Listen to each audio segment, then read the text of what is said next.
Okay, I am now going to go into Chapter 2 Notes, Part 3. We're going to be delving into our organic compounds. So just as a review, organic compounds are compounds that contain carbon with the exception of carbon dioxide and carbon monoxide. So we have 4 main organic compounds we're going to be talking about in the body: carbohydrates, lipids, proteins, and nucleic acids. This specific presentation is going to focus on the first 2, so carbohydrates and lipids. So carbs are more commonly known as sugars. They contain 3 main things: hydrogen, carbon, and oxygen. They have a 2-to-1 hydrogen to oxygen ratio. And you probably have heard of C6H12O6, which is glucose. Ribose is another monosaccharide or carbohydrate, and you can identify a sugar oftentimes because it has the suffix ose, O-S-E, and don't get that confused with an enzyme, which is a protein, which is ACE, A-S-E. The building blocks for carbohydrates are monosaccharides, and you could also say, instead of building block, you could say monomer. So the simplest form of a carbohydrate is a monosaccharide. When we consume carbohydrates, we need to break them down to the point of their building blocks, aka monosaccharides, to be able to absorb them into our body, which means to get them into our bloodstream. Anything that's in the alimentary canal or the food tube, which is the hollow tube starting from the mouth and ending in the anus, is actually considered outside the body. So in order to absorb carbohydrates into our bloodstream, we need to break them down to the point of monosaccharides. Typically, monosaccharides are either a single chain or one single ring, and they have 3 to 7 carbon atoms plus hydrogen plus oxygen. Our most important monosaccharides, okay, we have 5: glucose, fructose, galactose, ribose, and deoxyribose. You probably have heard of just about all of those before. So glucose is actually the number 1 monosaccharide. So if our body had a menu and it wanted to choose what it wanted to use in terms of carbohydrates, it would choose glucose. And actually, it would choose this in order to make energy as well. It's so easy for our bodies to take glucose and put it into the Krebs cycle in order to make ATP. Glucose, if we look over here, is a ring structure, and it has 1, 2, 3, 4, 5, 6 carbons. So that's C6, 12 hydrogens, and then O6 around here. If we look here, this is a monosaccharide. So this is 1 simple sugar of glucose. If we put a molecule of glucose, and this is actually fructose, together, we make a disaccharide, which is sucrose. If we put multiple glucose molecules together, essentially 3 or more, we create a polysaccharide, and poly is that prefix that means many. So glucose, as I just mentioned, is number 1 in terms of cellular fuel. It's super easy for us to take glucose plus oxygen and make ATP. Even if we don't have oxygen, we can take glucose and make ATP as well, just not as efficiently.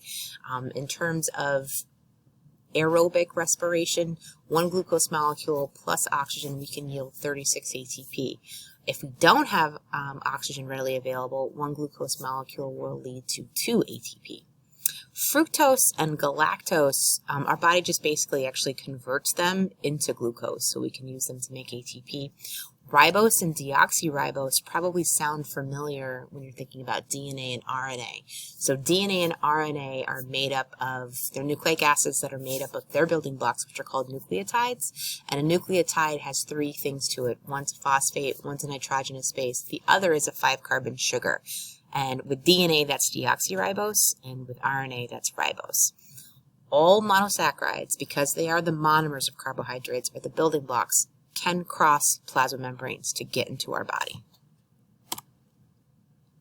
Disaccharides. So when we, via dehydration synthesis, remember we talked about that in a video before, put 2 monosaccharides together, we end up making a disaccharide.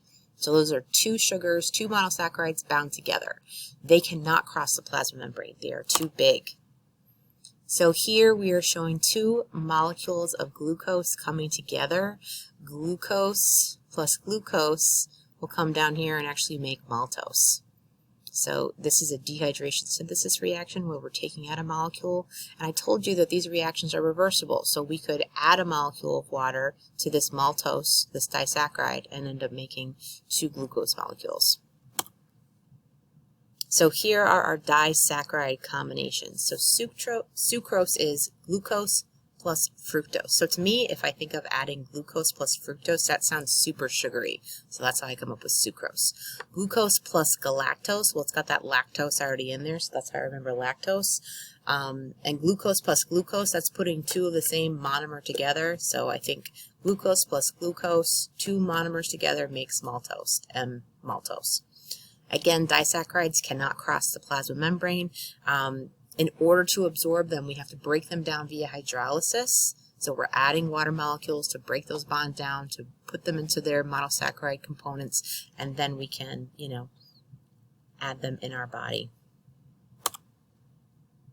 Polysaccharides. So this is 3 or more monosaccharides that are bonded together. These are long chains of simple sugars. They're not sweet like our monosaccharides are. They're very large, insoluble molecules, and they are storage products. And we basically have 3 different types of polysaccharides. In us, our storage form, like we as humans, our storage form of polysaccharides is glycogen. In plants, we're actually dealing with 2 different types. We're dealing with starch and we're dealing with cellulose. So on this slide right here, we're talking about glycogen, which, like I said, glycogen is the storage form of carbohydrates in our body. When we eat an excess of carbohydrates, our body is going to produce glycogen to save that carbohydrate for a rainy day. When we're in need of glycogen, our body is going to break down glycogen via hydrolysis to create monomers or monosaccharides of glucose that we can use.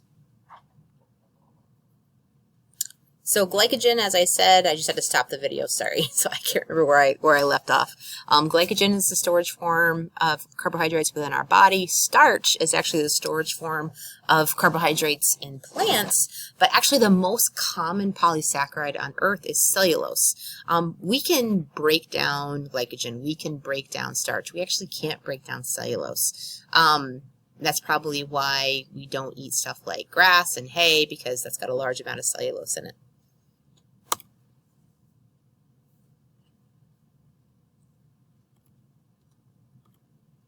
I can get to my next slide here. Okay, so carbohydrates create a really easy, readily usable source of energy for our cells. We can take that glucose, we can put it directly into cellular metabolism, which can be called the Krebs cycle or the citric acid cycle, and glucose can be oxidized in the presence of oxygen to make ATP, or it can be done anaerobically as well. So this is the citric acid cycle, aka the Krebs cycle, where we take glucose, there would be some other steps to get it to here, and we would end up creating ATP. Under aerobic or with oxygen conditions, we can make 36 ATP per 1 glucose molecule.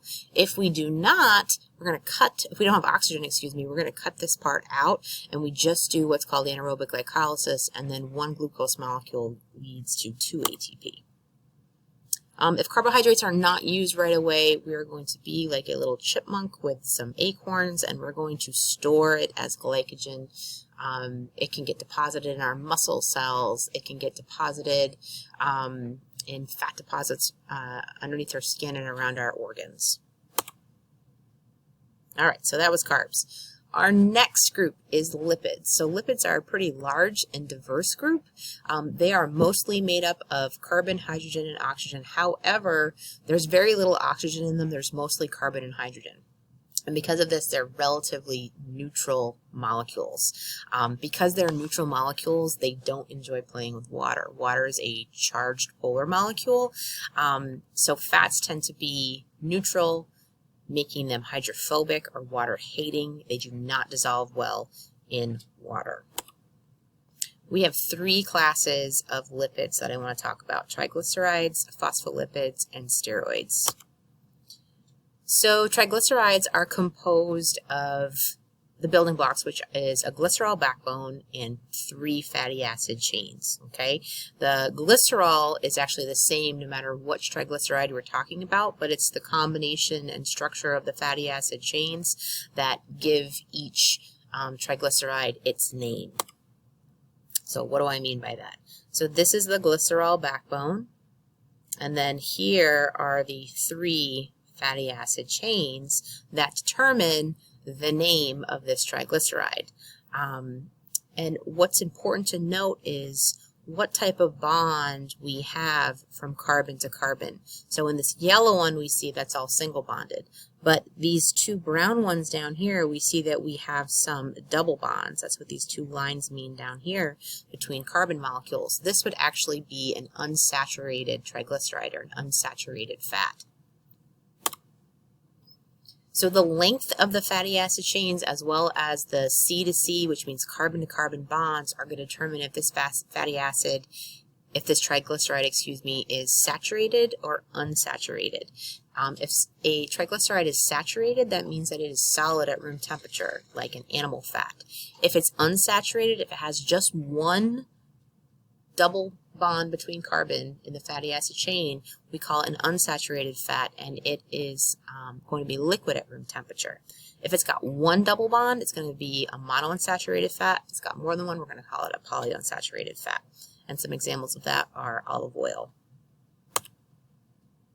All right, so up here, I don't know why this always makes me think of Charlie Brown, but this would be a saturated triglyceride. So here's glycerol, here's glycerol.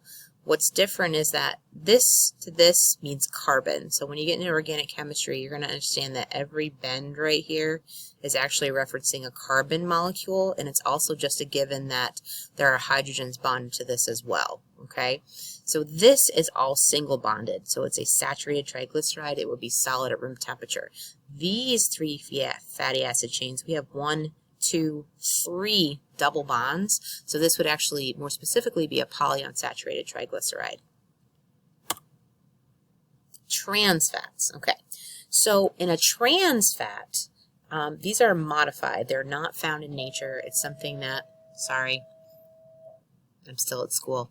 The trans fats are something that are going to be produced, they're going to be manufactured, and so what's going to happen is that we are going to hydrogenate a unsaturated triglyceride to make it look like a saturated fat. So we're going to take something that should be liquid at room temperature or an oil, and we're going to make it solid by literally adding hydrogen atoms to break double bonds. So we're using chemistry to make a different structure.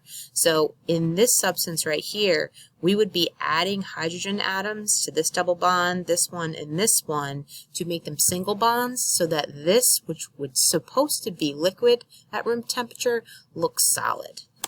Trans fats have been linked to heart disease. They are not something that you should be consuming.